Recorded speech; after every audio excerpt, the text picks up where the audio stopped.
Good afternoon to our viewers in Germany and good morning to our viewers in the United States.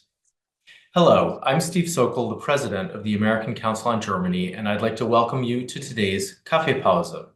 This is our regular check-in with a Berlin-based journalist to talk about the stories shaping the headlines. And today we're joined by award-winning radio journalist Wladimir Balzer.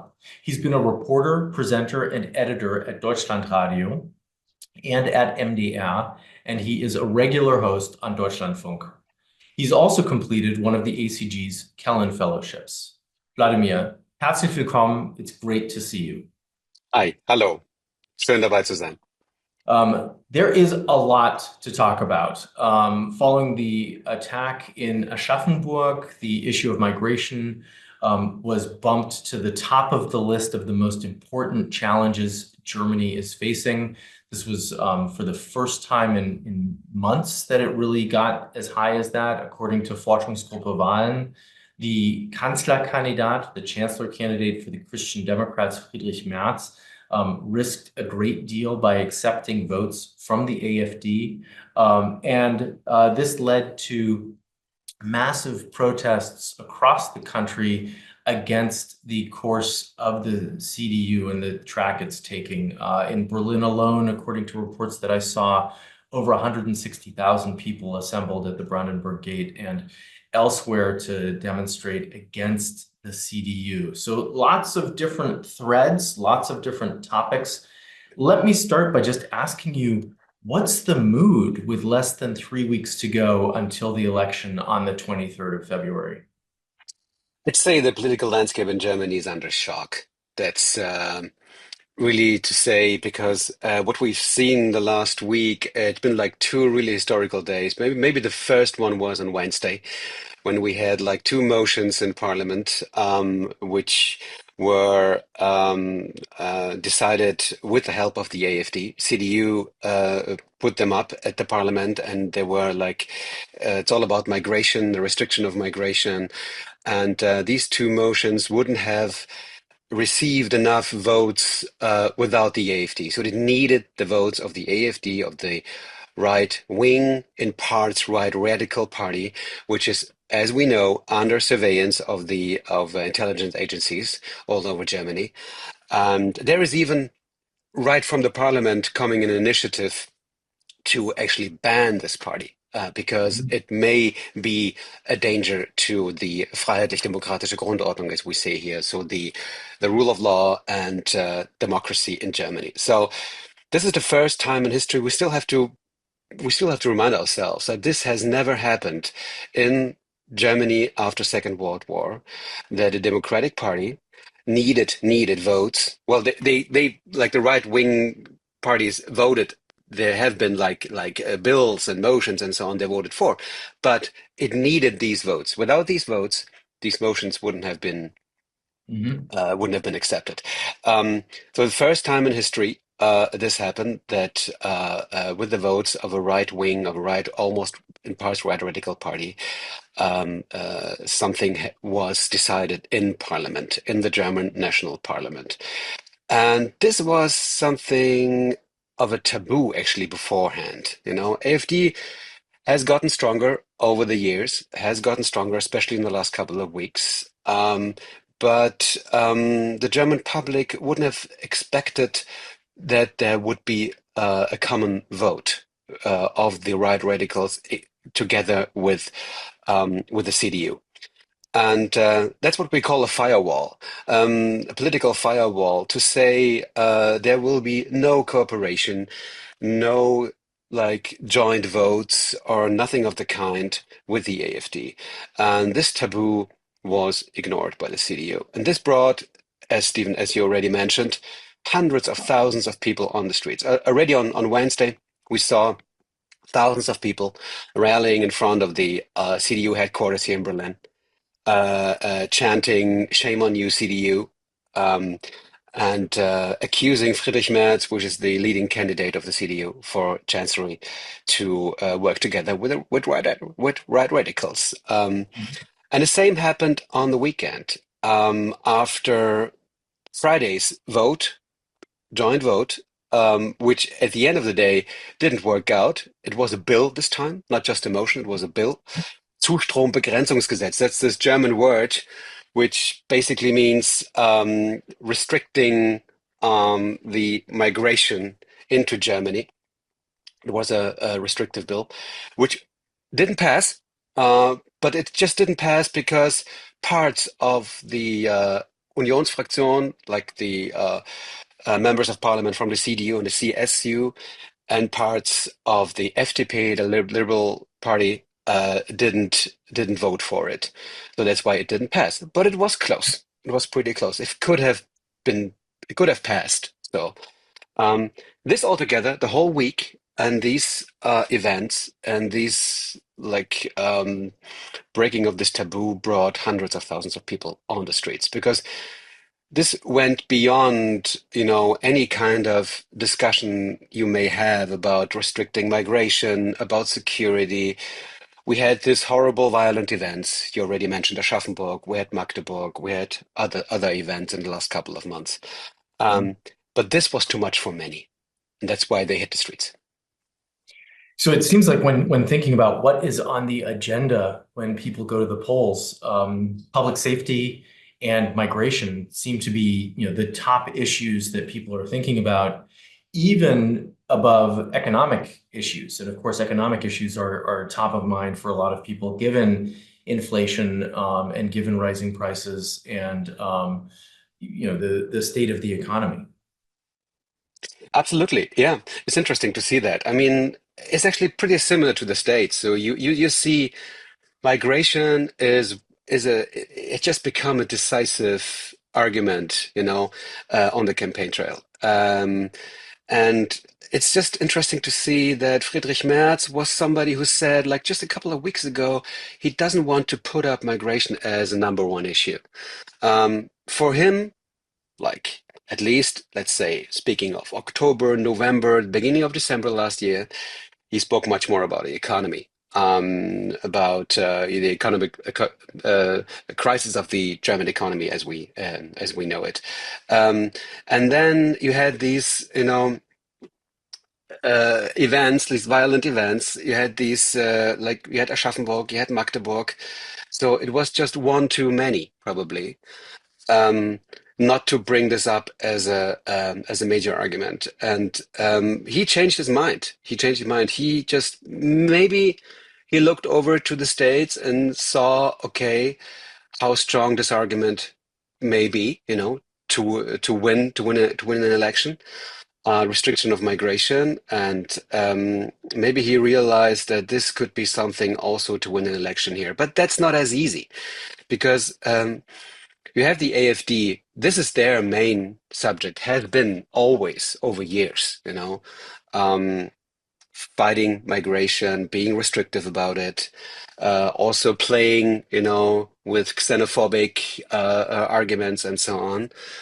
And the CDU, Friedrich Merz, has the idea of maybe, I don't know, taking back some votes from the right wing parties like AfD, bringing them back to the CDU. And it's just not sure if this really works out at the end of the day. So it may be, but we have like conflicting polls about it, you know. Mhm. So this is really interesting to see. So it's not sure if this strategy really works out. So undoubtedly part of Friedrich Merz's strategy behind this is to get some votes away from the AfD and into the CDU ahead of the election. But of course, he also runs a big risk of turning people away from the CDU who do not like the strategy that he's trying to engage in at the moment. Do you have a sense at this point, or is it too early, sort of how many people are coming back to the CDU CSU and how many people might be leaving the CDU CSU? Or are those polling numbers just not there yet? It's too early to say.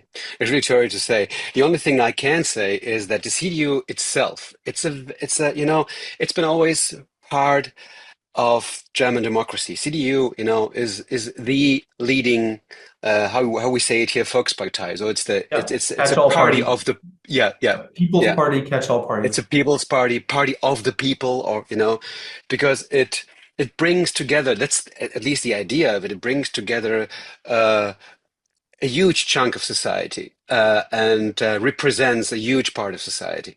Um, and it's still like that. They have, I don't even know, to be honest. I think they have like 300,000 members or something, which is still a pretty big party. And they, in the moment, they are in the polls with 30%. So it looks like as if Friedrich Merz could be maybe the next chancellor.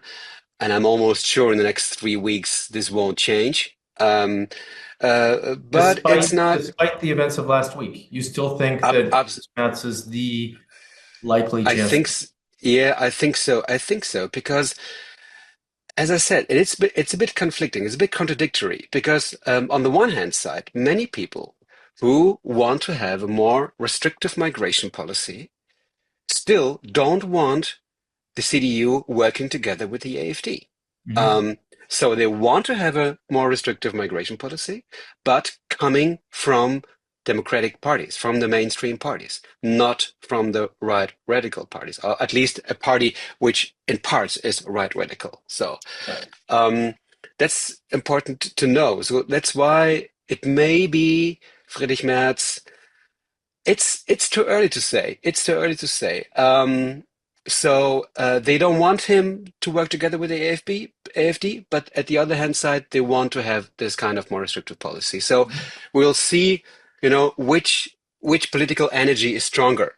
So Yeah. for the polls. So, but So, the CDU itself has a internal problem because as we speak now, it's afternoon in Berlin. By the way, it's a wonderful sunny day. Um, and CDU has its a party Parteitag, conference, right? a party Yeah. conference, a couple of hours, just to actually to have this their like main things for the election. So they have to vote for their program for their main points for the election. It's a couple of hours just here right in Berlin. There are hundreds of people actually, by the way, demonstrating in front of the location.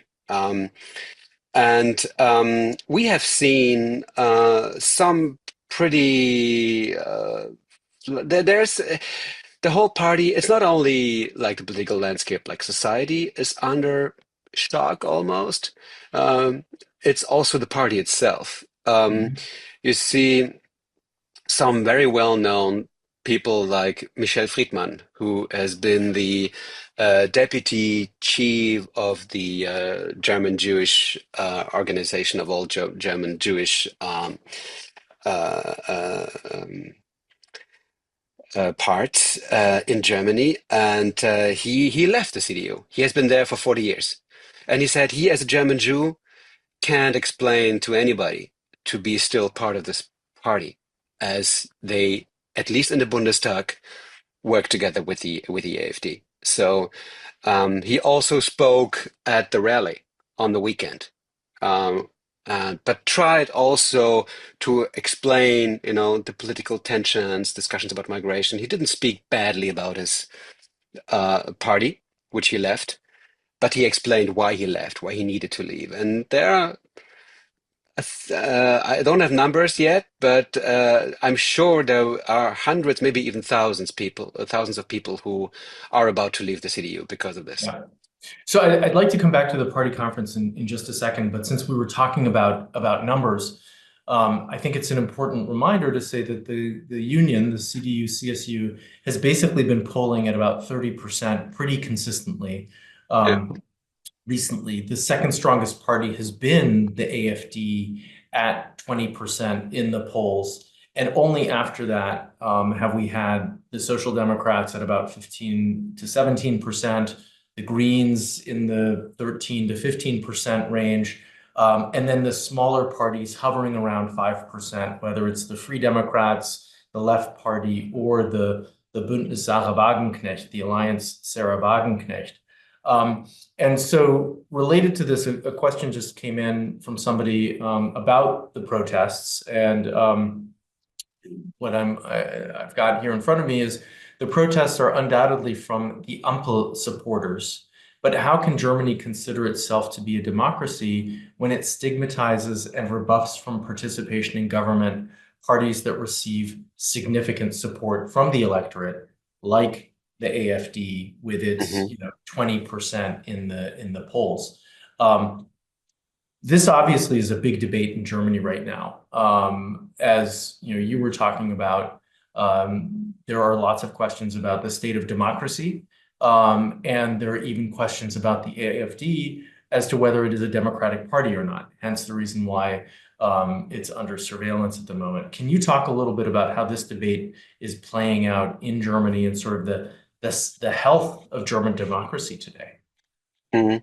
I'm actually not so sure if these protesters on the weekend and also on Wednesday are part of the uh, all voters of the Ampelparteien, so of the traffic light, so the Social Democrats, Greens, and FDP. I'm not so sure about that because, as a journalist, I'm very cautious about, putting people into certain, baskets. Mhm. So I've just seen the numbers. I haven't been on the streets on Sunday. I just didn't have the time to see this like by In myself person. Yeah. in person, but I'm almost sure that it's not just people who voted for the traffic light government. It's more than that. It seems to be a more broader, a more wider kind of movement. And as I said, also inside the CDU, there are just many, many critics of this strategy of Friedrich Merz, and of this, I don't know, of this attitude of he said before that, I'm not looking left, I'm not looking right, I'm looking straight ahead. So Mhm. I don't care who votes for me. But he's making it too easy, I guess, because as I said, you just can't really underestimate it, what it means for a general German public to see a party like the CDU joining forces with the right radicals. I Yeah. just really have to repeat it over and over again to make you understand what this means for the German public and for the German Yeah. political landscape. So it's not just a question of the the left milieu, the Social Democrats, Greens, and Linkspartei. It's much more than that. Um, and on the other hand side, the question was the future of the AfD. And Yeah. And the political landscape in general, if the AfD is not included. I mean, certainly last year we that's a saw good question. That's an elections important question. elections Yeah. in three Eastern German states where the AfD did quite well. And one of my concerns had been if an artificial coalition is created where the only common denominator between the parties is keeping the AfD out, how regierungsfähig, how functional is that government going to Hmm. be, right? Hmm. Uh, and we're seeing that play out to varying degrees in Eastern Germany. But what if that happens at the federal level as well? Merz has said he only wants to have a coalition with another party, not with multiple parties, because of the Hmm. weaknesses that the traffic light coalition had. Yeah. I don't see the math for that yet, but we'll have to see what the election results are like. Yeah. Yeah. It depends. It very much depends. I mean, it's a very kind of very dynamic situation. Yeah, So we still have we still have it's 3 weeks to go. yeah, And in these 3 weeks, a lot can change. So what we've seen the last week, really, as I said, put the whole landscape under pressure and was a shock for many. So, but it's also, I don't know, it kind of woke up some people yeah. to make up their mind, how they actually, how they think about the whole situation now, what actually,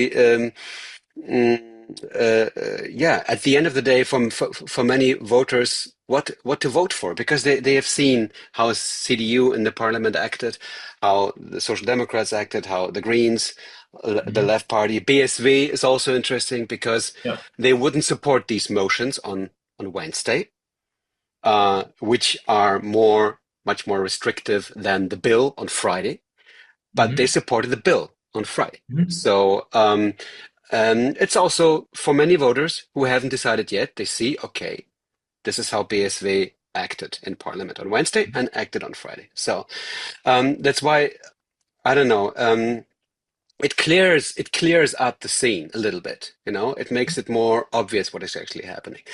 And concerning the AfD, um, well, this could be, you know, this would be probably a discussion which takes a while to really would need to dive in a bit more into this maybe on another occasion. Well, we have been talking about this here also on this format, how to Yeah. deal with the AfD, especially in the East.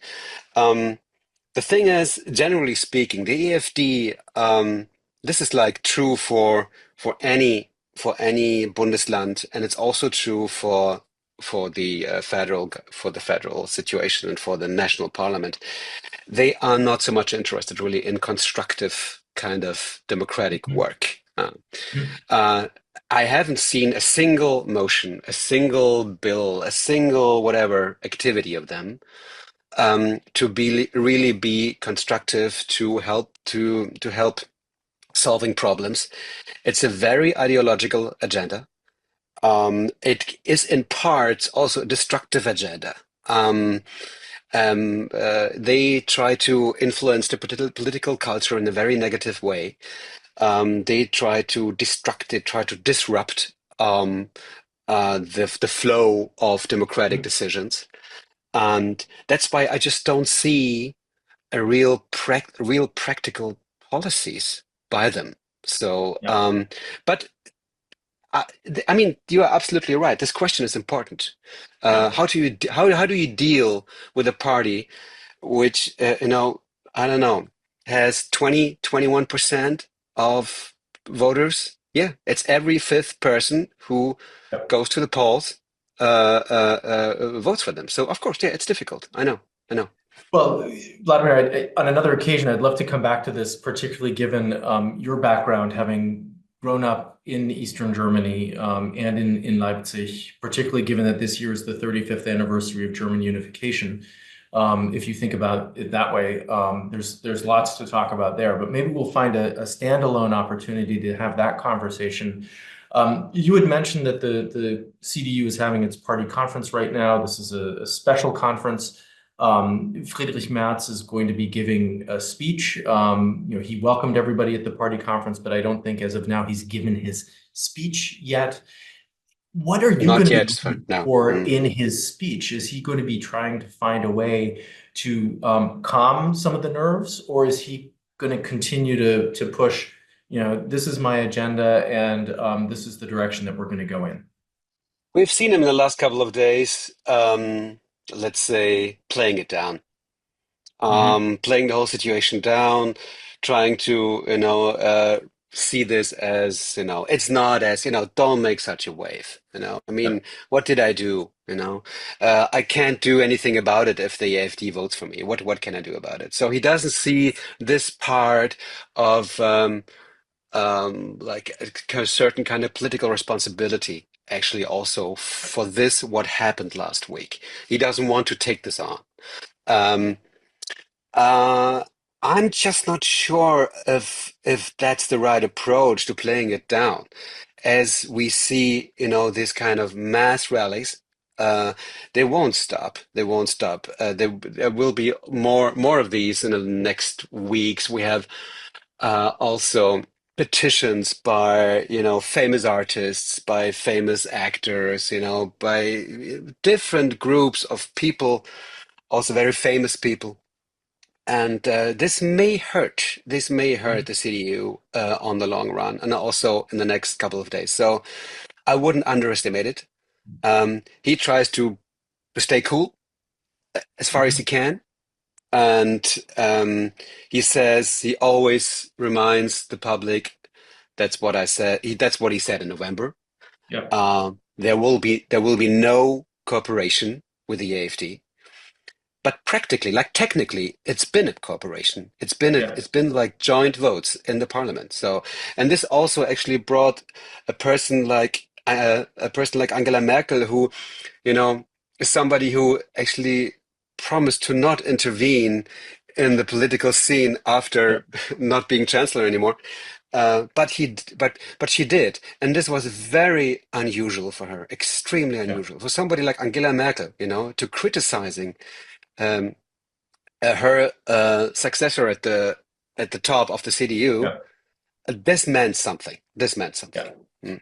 So I feel like I have to ask you at least about two other parties, and I'd like to start with the Free They're more Democrats. than the CDU, yeah, and the AfD. You're right. Exactly. Even though the Free Democrats are only polling at about 5%, um, Friedrich Merz has indicated, if it were up to him, he'd like to see a government between the Christian Democrats and the Free Democrats. Christian Lindner has indicated that his party is a good partner for the Christian Democrats. But they've also really made themselves quite noticeable with how they voted over the last couple of days. They've been sort of conspicuous. They're small, but then they've been conspicuous through their absence. Can you talk a little bit about what might be going on within the FDP right now as well? It's similar to the CDU, actually. There are some members of parliament who just didn't vote for the motions, for these migration restrictive motions on Wednesday, and didn't also vote for the bill on Friday. There were more Free Democrats opposing the bill on Friday. So this was also one of the reasons why it didn't pass. Hmm. And it's this kind of more liberal part of the FDP. The FDP is also has a wide range of members and of like, let's say, political cultures. There's this more libertarian kind of view, which Right. Christian Lindner stands for. It is economical libertarian kind of view. This more kind of Elon Musk style, if you can compare it. Actually, Christian Lindner also tried on social media to approach Elon Musk, and he probably would have liked to see a conversation with him instead of Alice Weidel, who had it from Hmm. the AfD. And there is the other part, like people like Konstantin Kuhle,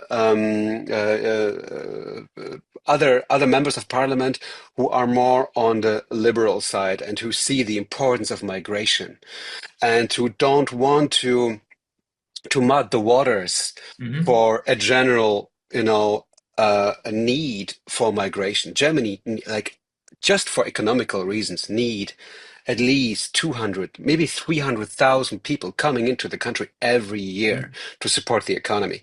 And they don't want to hurt this need, this approach, this idea, this political idea of the need of migration by this very restrictive discussion about refugees and security and so on.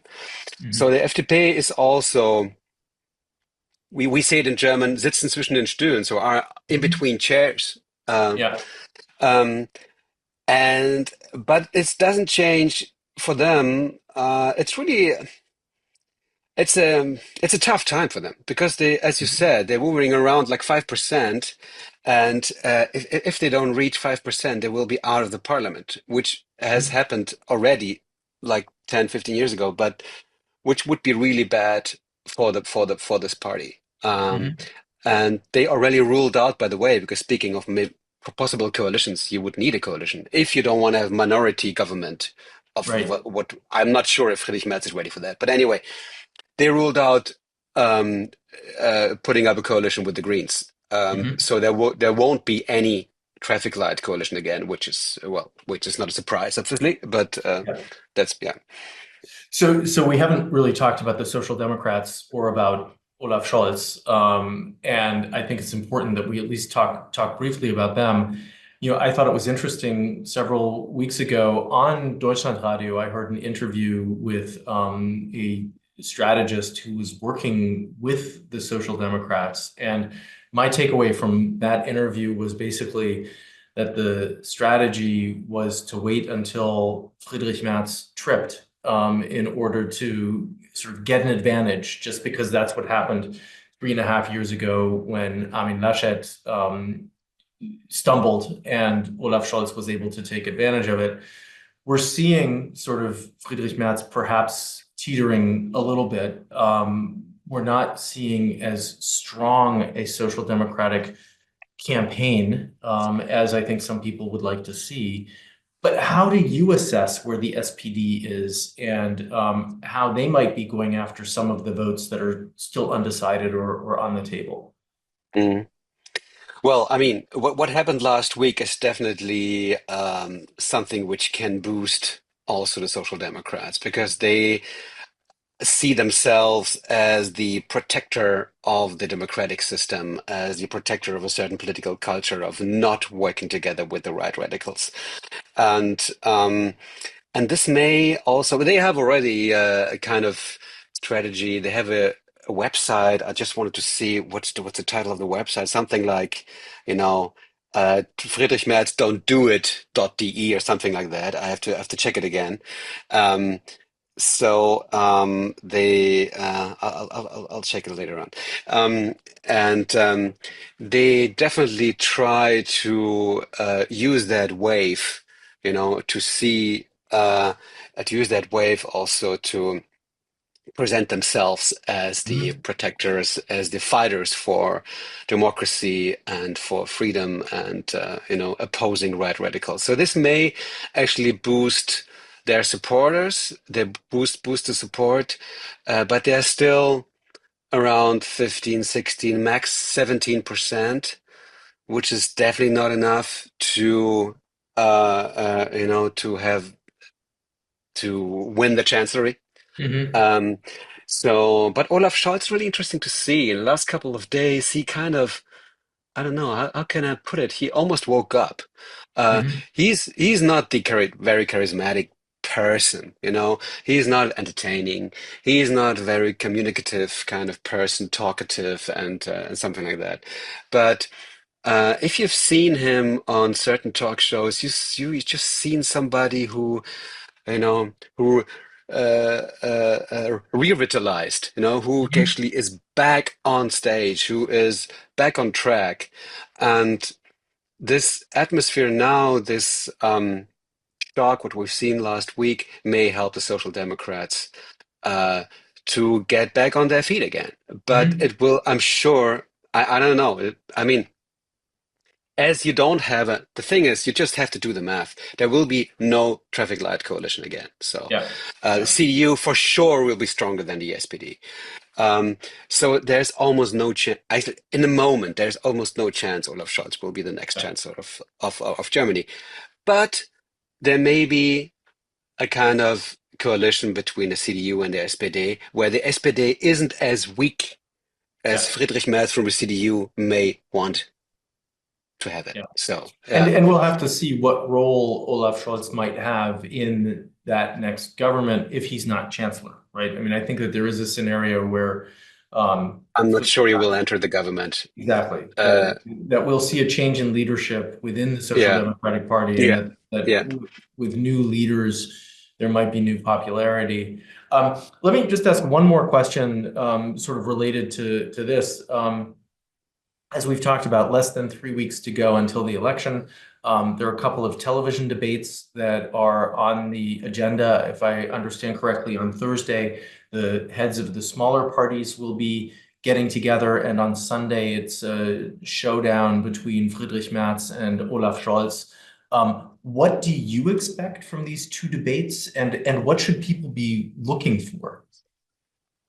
People should be looking for. I mean, the first debate is on Thursday. The smaller parties. These are the parties like the Linkspartei, the Left Party, the BSW, Bündnis Sarah Wagenknecht, and it's also the FDP, which is a small party now. As we said, it's around like 5%, which is a very small party.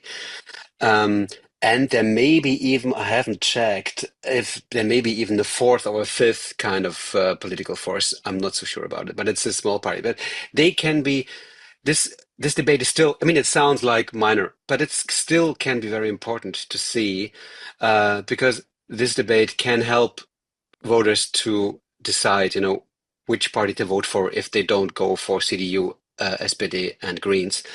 And these small parties can be decisive then at the end of the day, which government Mhm. will be formed.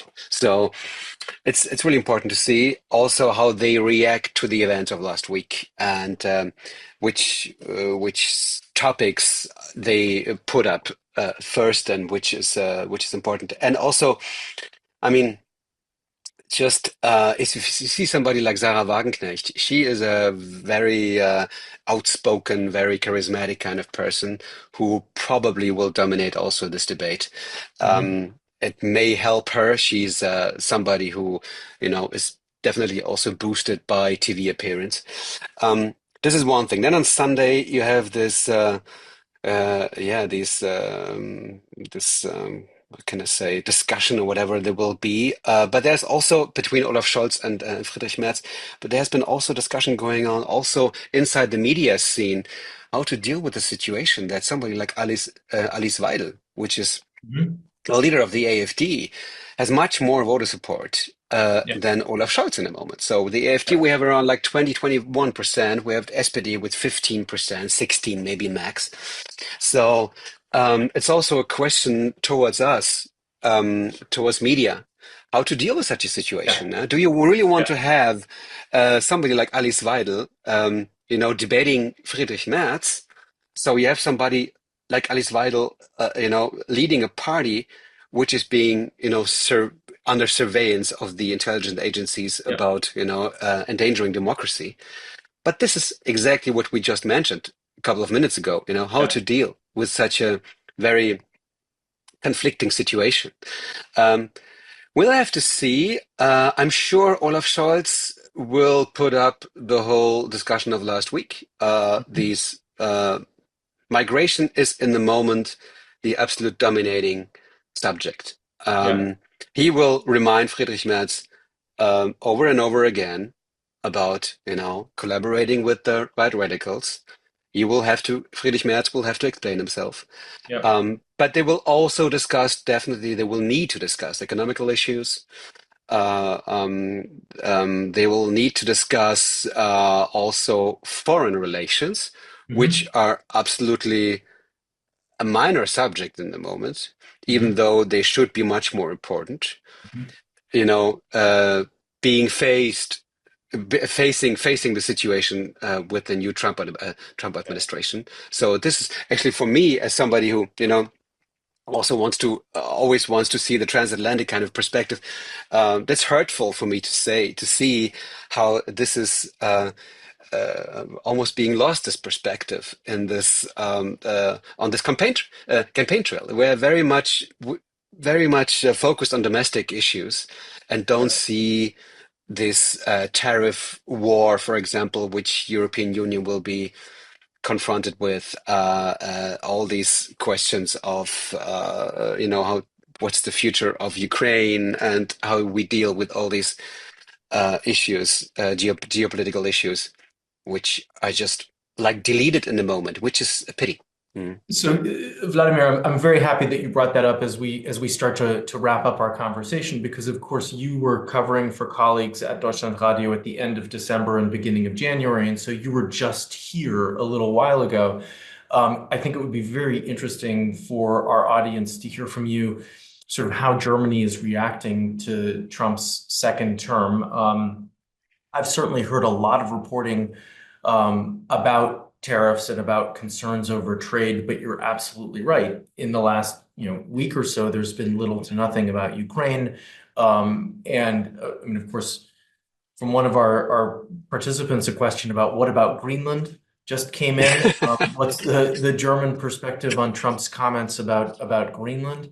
Um, can you give us a sense of how Germany is reacting to Trump's second term? Mm.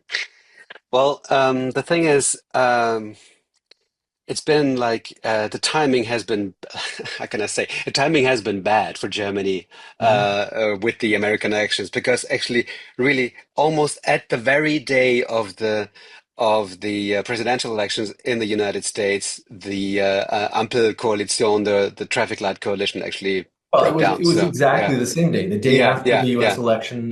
Like hours after the election. So yeah, yeah. Well, on the same day that we knew Actually, on who the same won the day. election, right? The Exactly. German Yeah. government collapsed. So Yeah. Yeah. that's I think interesting for a lot of people who thought that we might be waiting several Mm, days or even a week to know who won mm, the US election. We knew on the day after exactly. the election who won. Exactly. That was the same day that the Traffic Light Coalition collapsed, which was the catalyst for snap elections on February 23rd. Exactly. Exactly. And this schedule of events definitely was also responsible for the this very kind of domestic perspective of Germany after November 5th.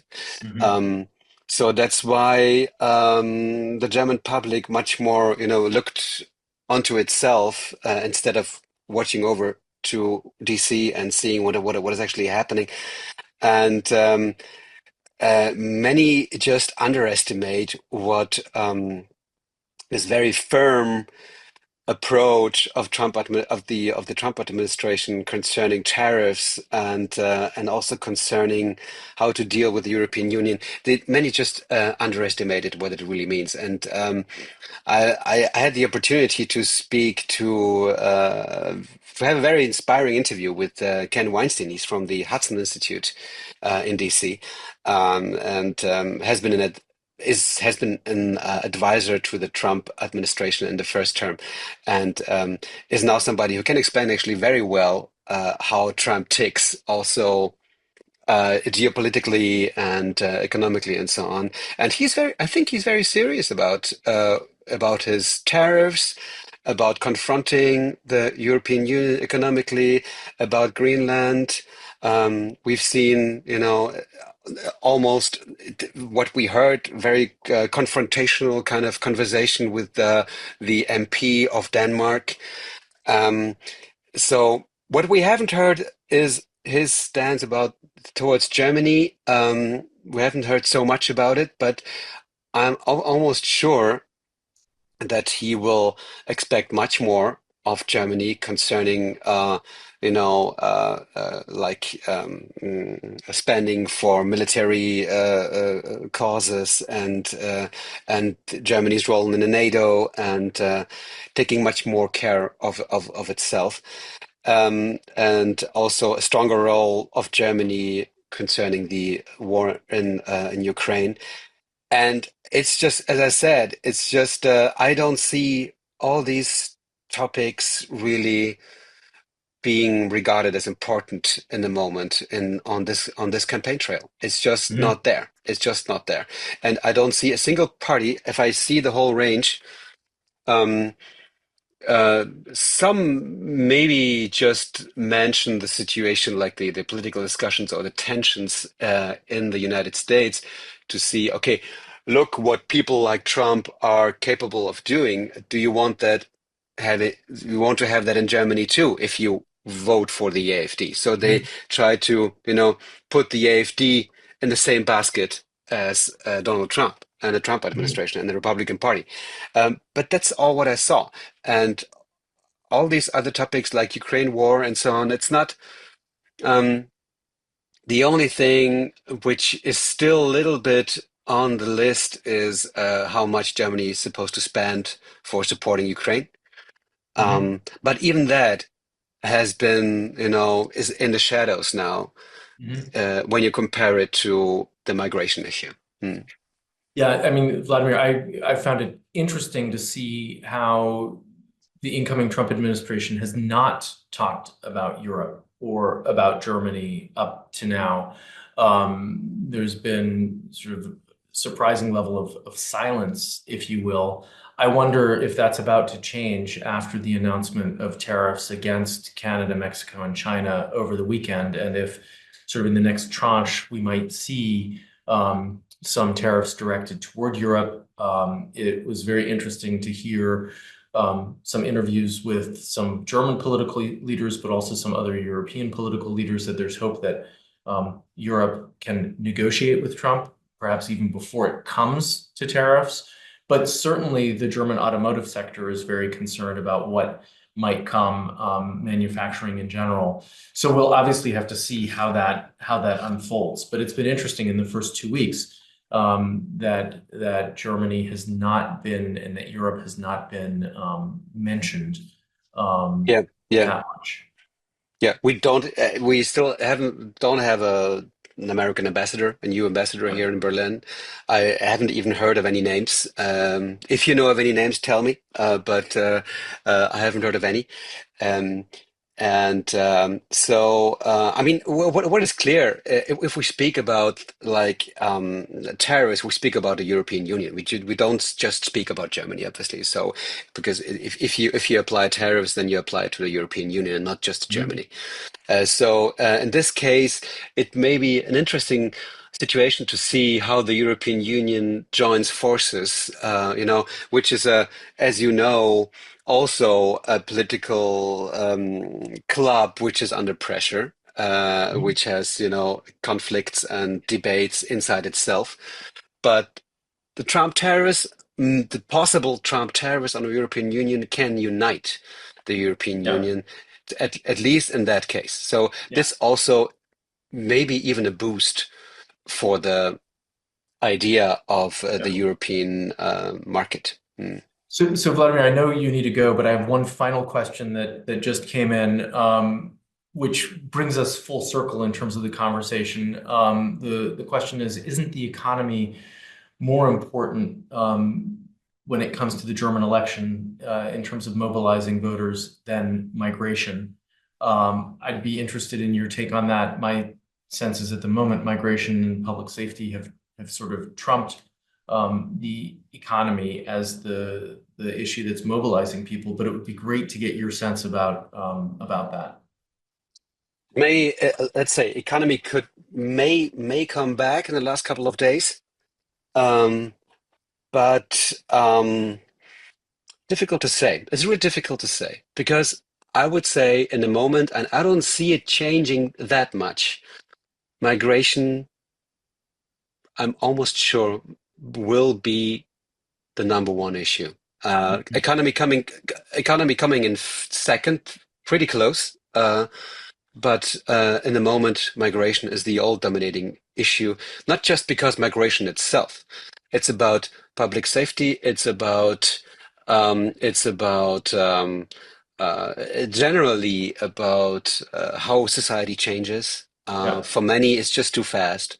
They feel overwhelmed. And this hasn't been addressed, I guess, in the last couple of years enough. This Yeah. kind of fear, of not recognizing the Germany people know or think Yeah. they know. Um, it's much more about, it's not just about public safety and migration. It's this kind Mhm. of symbolic kind of debate which is going on. And as we have only 3 weeks to go, I'm sure this will remain on the top list. Well, Vladimir, herzlichen Dank. It's always great to talk to you. Thank you so much for joining us. And obviously, from everything that you've said, there's a lot more to talk about. So I look forward to our next exchange. But for now, alles Gute and many thanks for sharing your insights with us today. Thanks so much. Been a pleasure, as always.